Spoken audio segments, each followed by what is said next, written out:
আসসালামু আলাইকুম। শেয়ার ব্যবসা বেশ ঝুঁকিপূর্ণ একটা ব্যবসা। আমরা যদি এই ব্যবসাটা করতে যাই তাহলে নিজস্ব অ্যানালাইসিস করেই করা উচিত। অন্যের অ্যানালাইসিস আপনি দেখতে পারেন, কিন্তু দিন শেষে অ্যানালাইসিসগুলো নিজেকেই করা উচিত। তো যেটা বলছিলাম আর কি, মার্কেট পরপর 2 দিনে প্রায় 100 পয়েন্ট নাই। গত পরশু দিন নাম ছিল প্রায় যে 44 পয়েন্ট, আজকে 41 পয়েন্ট। এটাই হওয়ার কথা ছিল নাকি? ব্যাংকগুলো কারেকশানে যাবে বলে আসছি, ফিনান্সগুলো কারেকশানে যাবে বলে আসছি, ইন্স্যুরেন্সগুলো বাড়তে পারবে না বলে আসছি। আজকে 2 দিনের যে মার্কেটের পতন, সেটা গোটাটাই ব্যাংক দিয়ে পতন। কোম্পানিগুলো খুব শক্তভাবে দাঁড়ায় আছে, কোম্পানিগুলোতে কোনো আঁচ লাগেনি। চলেন ব্যাংক সেক্টরটা দেখে আসি।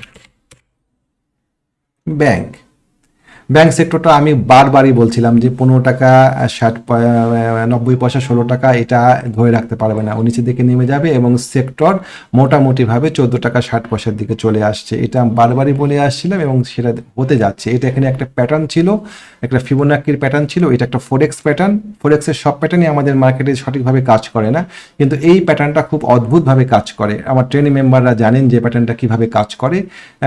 দেখা যাচ্ছে যে ব্যাংক সেক্টরের গন্তব্য 14 টাকা 16 পয়সা। একটা ব্যাংক শেয়ার নিয়ে দেখি, ব্র্যাক ব্যাংক, বিশাল ফান্ডামেন্টাল শেয়ার। অনেকে বলে যে ফান্ডামেন্টাল মানেই হচ্ছে ব্র্যাক ব্যাংক। ব্র্যাক ব্যাংক 88 টাকা থেকে নেমে কতদিন সময় লাগলো? এই ফেব্রুয়ারি মাসের 26 তারিখ থেকে পড়া শুরু করেছে, নামা শুরু করে দিয়েছে, আসলো বলে 63 টাকায় ব্র্যাক ব্যাংক। আচ্ছা, 2-1 দিন হয়তো ব্যাংকগুলো বাড়তেই পারে, পড়ে যাচ্ছে। এই 2-1 দিনে বাড়াতে হয়তো আগামীকালকেই ব্যাংকগুলো একটু বাড়লো, আমরা তখন হই হই করে উঠবো, হ্যাঁ ব্যাংক বাড়া শুরু করে দিল। মার্কেটে যারা ওপিনিয়ন লিডার আছেন, যাদের কাছ থেকে আমরা ওপিনিয়ন নিই, তাদের কথা শুনে আমরা আবার ঝাঁপাই পড়ে ব্যাংক কিনবো, তা যেন আমরা না করি। ব্যাংক থেকে আপাতত দূরে থাকেন। আমি ব্র্যাক ব্যাংক দিয়েই বলি, 63 টাকা ভাঙলে পারে ব্র্যাক ব্যাংকের পরবর্তী গন্তব্য 52 টাকা। বি কেয়ারফুল ব্র্যাক ব্যাংকের ক্ষেত্রে। ইন্স্যুরেন্সগুলো নিয়ে একটু কথা বলি।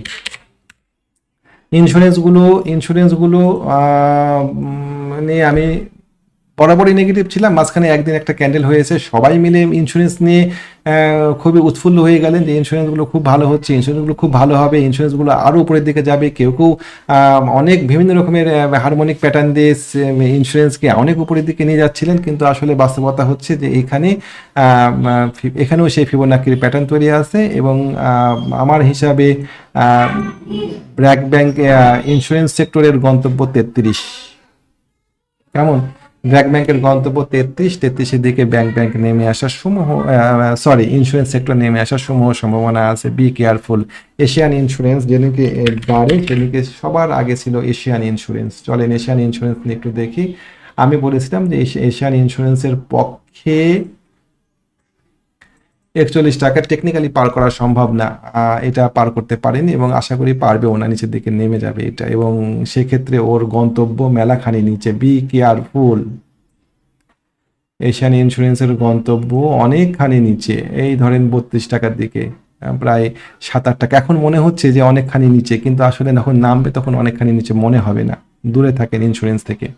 ঠিক আছে, এবার আসেন, গেল সেক্টরগুলো গেল, এবার আমি আমাদের শেয়ারগুলো নিয়ে কথা বলি। আমরা গত ঈদের পর থেকে অনেকগুলো শেয়ার কেনাবেচা করেছি। তার মধ্যে ছিল হচ্ছে ঘেল, তারপরে দেশবন্ধু পলিমার, তারপরে মনে নাই কেন সবগুলো, ঘেল, দেশবন্ধু পলিমার, কপার টেক, তারপরে তারপরে স্যালভো, তারপরে দেখেন সবগুলো ভুলে গিয়েছি, মাথার মধ্যে কিছু নাই। তারপরে অনেকগুলো শেয়ার আমার কেন, চলো একটা একটা করে দেখি। হাক্কানি পাল, বিডি অটোকার, এগুলো শেয়ার নিয়ে আমার অ্যানালাইসিস ছিল ভিডিওতে। চলেন আমরা হাক্কানি, আজকে আমরা স্যালভো কিনেছি।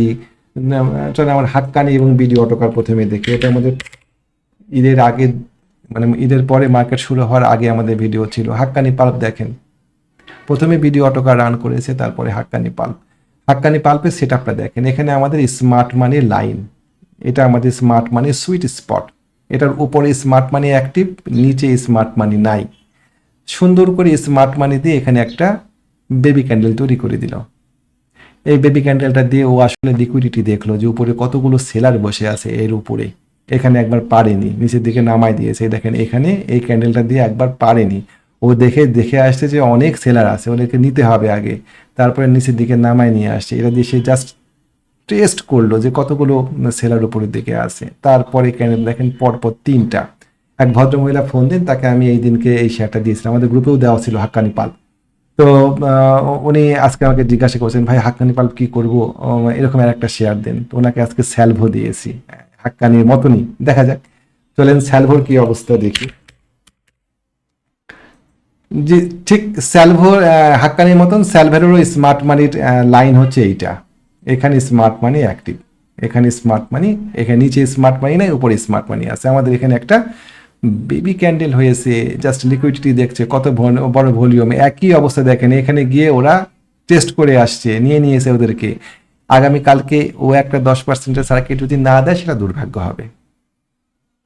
অ্যানালাইসিসে ইনভ্যালিডেশন নামে একটা কথা আছে, ইনভ্যালিড হয়ে যায় কখনো কখনো অ্যানালাইসিসগুলো। একই প্যাটার্ন ইনভ্যালিড করে, একই প্যাটার্ন এক জায়গাতে কাজ করেছে আর অন্য জায়গাতে কাজ করছে না, মানে প্যাটার্ন ওই জায়গাতে ইনভ্যালিড হয়ে গিয়েছে। প্যাটার্ন ইনভ্যালিড হয় বলেই, রেজিস্ট্যান্সগুলো ইনভ্যালিড হয় বলেই একটা শেয়ার বাড়তে বাড়তে বাড়তে বাড়তে অনেক উপরে চলে যায়। একটা 10 টাকার শেয়ার 50 টাকায় গেলে পারে মাঝখানে অনেকগুলো রেজিস্ট্যান্সকে সে ইনভ্যালিড করে করে যায়। তো ইনভ্যালিডেশন অ্যানালাইসিসে থাকেই, এবং এই জন্য আমরা স্টপ লস ব্যবহার করি। এই শেয়ারটাতে যদি ইনভ্যালিড হয় সেটা আমাদের দুর্ভাগ্য হবে, কিন্তু আমরা এটা একদম টেকনিক্যাল অ্যানালাইসিস করে শেয়ার কিনেছি, কারো কাছ থেকে শুনে না। পিওর অ্যানালাইসিস কাজ করে না যারা বলে, তারা আসলে সঠিক কথা বলে না, তারা ভুল তথ্য দেয়, তারা আসলে অ্যানালাইসিস করতেই জানে না। সো ব্যাড, আমাদেরকে শিখতে হবে অ্যানালাইসিস করা। তো ঠিক আছে, আমরা স্যালভো কেমিক্যাল নিয়ে কথা বললাম, তারপরে চলো আপনারা আগামীকালকে ট্রাই করতে পারেন এই শেয়ারটা, তো আপনাদের ইচ্ছা। তারপরে চলেন আজকে আমরা গোল্ডেন সান এবং এসপি সিরামিকে প্রফিট বুক করেছি, মাশাআল্লাহ। তারপরে আমরা গতদিনকে কিনেছিলাম কপারটেক। কপারটেক চমৎকার একটা সেট আপ ছিল কপারটেকের। এই সেট আপটাতে আমরা এন্ট্রি দিয়েছিলাম শেয়ারটাতে ঠিক এরকম জায়গায়। কপারটেকের আমাদের এন্ট্রি পয়েন্ট ছিল 19 টাকা 30 পয়সা, আজকে 20 টাকা 70 পয়সা। পার্সেন্টেজ হিসাব করে দেখেন কতটুকু হয়। আমাদের আগামীকালকে শেয়ারটা ম্যাচিউর হবে। ঠিক আছে, তো এটা গেল হচ্ছে এটা এটা গেল হচ্ছে একটা বিষয় কপারটেক। তারপর আমি সংক্ষেপে শেষ করবো, এখনই মাগরিবের আজান দিয়ে দিবে। তো কপারটেক গেল। তারপরে আমাদের কাছে শেয়ার ছিল হচ্ছে ঘেল।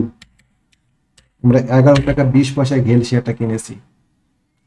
কেমন এই শেয়ারটা, এই জায়গাতে, হ্যাঁ এই জায়গাতে আমরা শেয়ারটা কিনেছি 11 টাকা 30 পয়সা, 11 টাকা 20 পয়সা। আজকে অনেকেই ভয় পাচ্ছিলেন, আমরা বলছি যে না, ও এই জায়গাটা রিটেস্ট করতে আসছে। এরকম একটা সেট আপ তৈরি করার পরে ও আমাদের স্টপ লস হিট করাতে পারবে না ইনশাআল্লাহ। ও আসছে এখানে রিটেস্ট করতে, রিটেস্ট শেষে ও আবার উপরের দিকে যাবে। যদি ঘেলকেও কিনতে চান তাহলে পরে রিটেস্টে শেয়ারটা কিনতে পারেন 11 টাকা 70 পয়সা, 11 টাকা 60 পয়সা এরকম রেটে। ওকে চলেন বিডি থাই, এটাও আমরা কিনেছি গতদিন। বিডি থাই, বিরিথাই চমৎকার সেট আপ। আমাদের এখানে দুটো বেবি ক্যান্ডেল ছিল, সময় স্বল্পতা, খুব দ্রুত শেষ করব। আমাদের ট্রেনিং আছে একটা আজকে রাত্রি 9টায়।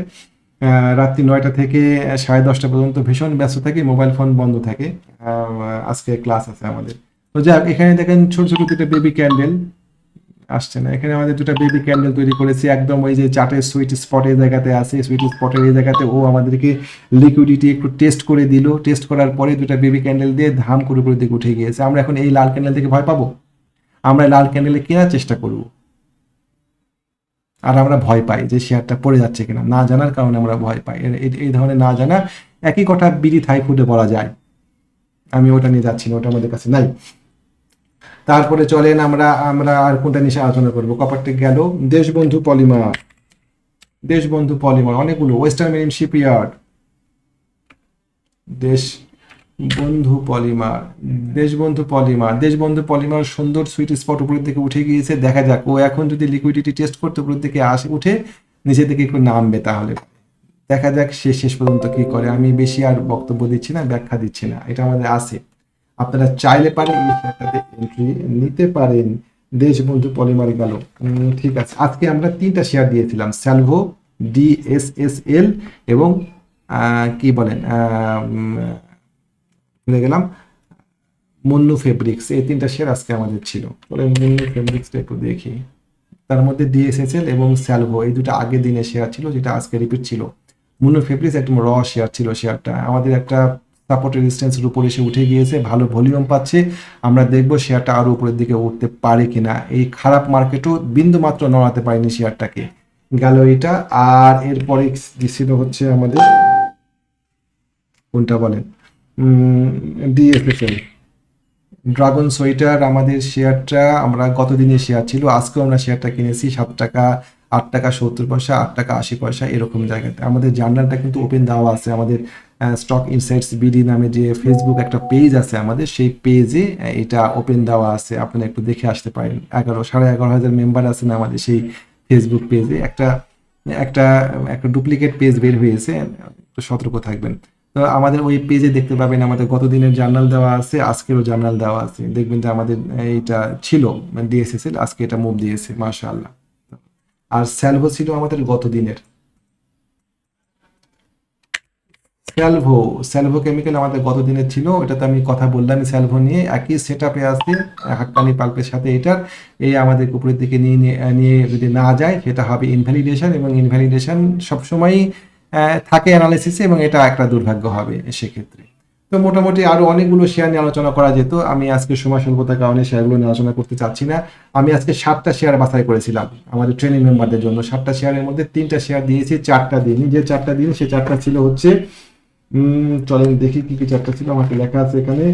Bengal Windshore, Aziz pipe, copper tech, RD food, Sino Bangla, Munnu fabrics এবং স্যালভো। এই কয়েকটা শেয়ারের মধ্যে আমরা ডিএসএসএল তো আগে থেকেই ছিল, আমরা বাদ দিয়েছি Bengal Windshore, Aziz pipe, RD food এবং সিনো বাংলা। এই শেয়ারগুলো নিয়ে যদি আমি অ্যানালাইসিস করতাম তাহলে পরে দেখাতে পারতাম যে শেয়ারগুলো পোটেনশিয়াল শেয়ার ছিল, এবং এই শেয়ারগুলো যেগুলো বললাম মনে রেখেন যে সামনে এই শেয়ারগুলোতে মুভমেন্ট আসার সম্ভাবনা আছে। ওকে, তো ঠিক আছে, আমরা আজকের মতো এখানে শেষ করি, খুব বড় ভিডিও করব না আমরা আজকে।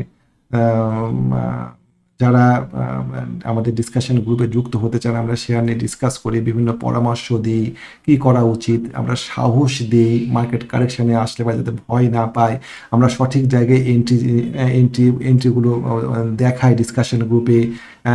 কোন জায়গাতে প্রফিট নেওয়া উচিত, কোন জায়গাতে স্টপ লস নিয়ে নেওয়া উচিত, এই বিষয়গুলো আমরা দেখি। কোন শেয়ারটা সামনে সম্ভাবনাময় একটা পরিস্থিতি সিনারিও তৈরি করছে, এই বিষয়গুলো আমরা দেখি আমাদের সেই ডিসকাশন গ্রুপে। আপনারা যদি সেই ডিসকাশন গ্রুপে যুক্ত হতে চান তাহলে পরে আমাদের সাথে যোগাযোগ করতে পারেন। কিছু শর্ত আছে, একদমই শর্তবিহীন না। আমি আমার যোগাযোগ নাম্বারটা দিয়ে দিই, 01921931195। এটা আমার হোয়াটসঅ্যাপ নাম্বার। রাত্রি 9টা থেকে 9:30টার মধ্যে দয়া করে আমাকে ফোন দিবেন না, আমি ওই সময় ট্রেনিংয়ে থাকি এবং বেশ ব্যস্ত থাকি, ফোন ধরতে পারি না। তো মোটামুটি এই আর কি। ভালো থাকবেন এবং শিখে ব্যবসাটা করেন। আমরা নিজে বুঝি, নিজে জানি, নিজে অ্যানালাইসিস করি, অন্যের অ্যানালাইসিস আমরা দেখব, তার অ্যানালাইসিসগুলো আমরা উপভোগ করবো। অ্যানালাইসিস কিন্তু উপভোগ করার একটা বিষয়, এটা কিন্তু একটা ভাষা।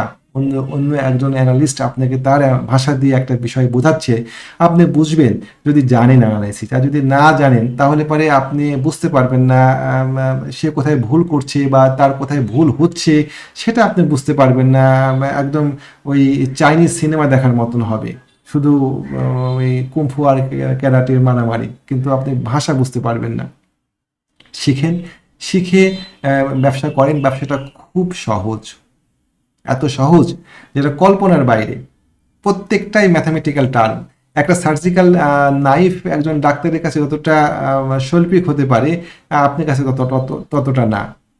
একটা রং তুলি একজন শিল্পীর কাছে যতটা শৈল্পিক, আপনার কাছে আমার কাছে ততটা না। তো আমরা অ্যানালাইসিস শিখবো, শিখে আমরা অন্যের অ্যানালাইসিস বোঝার চেষ্টা করব। আমি একটা ইন্টারন্যাশনাল অ্যানালিস্ট ফোরামের সদস্য, তো ওখানে কিছু ফিমেল পার্টিসিপেন্ট আছেন, তারা এত চমৎকার অ্যানালাইসিস দেন, আপনাকে কনভিন্স করে দিতে পারবেন তার অ্যানালাইসিস দিয়ে। এবং তার অ্যানালাইসিস বোঝার জন্য আপনাকে জানতে হবে অ্যানালাইসিস। একটা শিল্পকর্ম অ্যাপ্রিসিয়েট করার জন্য আপনাকে শিল্পকর্ম সম্পর্কে ধারণা থাকতে হবে। তা না হলে পরে আপনি গালি দিবেন, তা না হলে পরে বলবেন শেয়ার ধরায় দেয়, তা না হলে পরে বলবেন সে বাজে বাজে শেয়ার নিয়ে কথা বলে, ইত্যাদি ইত্যাদি নানা রকমের ভুলগুলো আপনি ধরার চেষ্টা করবেন। কিন্তু যদি আপনি অ্যাডমায়ার হন, আপনি যদি সেই শিল্পটা বোঝার চেষ্টা করেন বা জানেন, তাহলে পরে আপনি সেই শিল্পীকে বোঝার চেষ্টা করবেন। অ্যানালাইসিস একটা শিল্প, এটা একটা বিজ্ঞান। তো এইগুলো আমরা দেখবো, এগুলো আমরা শিখবো। আমার কাছে শিখতে হবে তা না, অনেকেই শেখান মার্কেটে, তাদের কাছে আপনি শিখতে পারেন। বেশ পরিশ্রমের একটা কাজ শেখানো, ডেফিনেটলি কেউ ফ্রি শেখাবে না। আর যদি কেউ একান্তই শিখতে না চান তাহলে পরে আমার গ্রুপে আসেন, তাহলে পরে অন্যের গ্রুপে যেতে বলবো না।